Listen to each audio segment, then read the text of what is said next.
শুধু আজকের জন্য 11ই জুলাই। উৎসাহ। আমরা একে অপরের সাথে স্বাচ্ছন্দ্য শেয়ার করে নিই, একে অপরকে সাহস যোগাই। বেসিক টেক্সট, পৃষ্ঠা নাম্বার 95।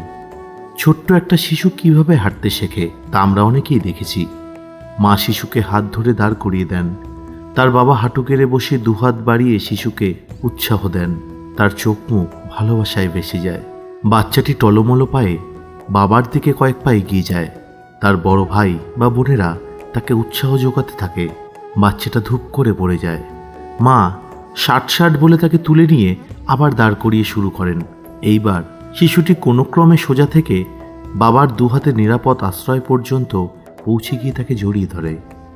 নিউকামার হিসাবে যখন এনএ মিটিং এসে পৌঁছই, তখন আমাদের অবস্থাও ঠিক ওই ছোট্ট শিশুটির মতোই। নেশার আসক্তি জীবনকে পঙ্গু করে দিয়েছে। ভয় আর অনিশ্চয়তায় মন পরিপূর্ণ। সোজা হয়ে দাঁড়ানোর জন্য আমাদের সাহায্যের প্রয়োজন।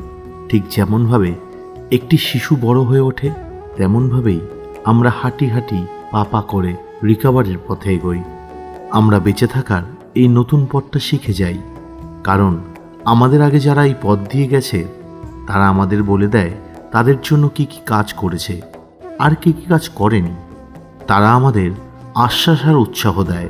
আর যখন যেখানে আমাদের একটা ধাক্কা দেওয়ার দরকার হয়, তখন ঠিক দিকে ঠেলা মারার জন্য আমাদের স্পন্সর তো আছেই। অনেক সময় আমাদের মনে হয় যেন আমরা রিকভারির পথে আর এক পাও চলতে পারছি না। একটা শিশু যেভাবে হাঁটতে শেখে, সেরকম আমরা মাঝে মাঝে হোঁচট খাই অথবা টলমলো করে পড়ে যাই। কিন্তু আমাদের উচ্চতর শক্তি সবসময় দুহাত বাড়িয়ে আমাদের জন্য অপেক্ষা করে থাকেন। আর যেরকম তার দাদা দিদিরা শিশুটাকে উৎসাহিত করে, তেমনি আমরা যখন রিকভারির পরিপূর্ণ জীবনের দিকে হেঁটে এগিয়ে যাই, তখন অন্য এনএ মেম্বাররাও আমাদেরকে উৎসাহিত করে। শুধু আজকের জন্য আমি অন্যদের কাছ থেকে সাহস উৎসাহ নিতে চাইব। আর অন্য যাদের সহায়তা প্রয়োজন আছে, আমার মনোবল দিয়ে আমিও তাদেরকে উৎসাহিত করব।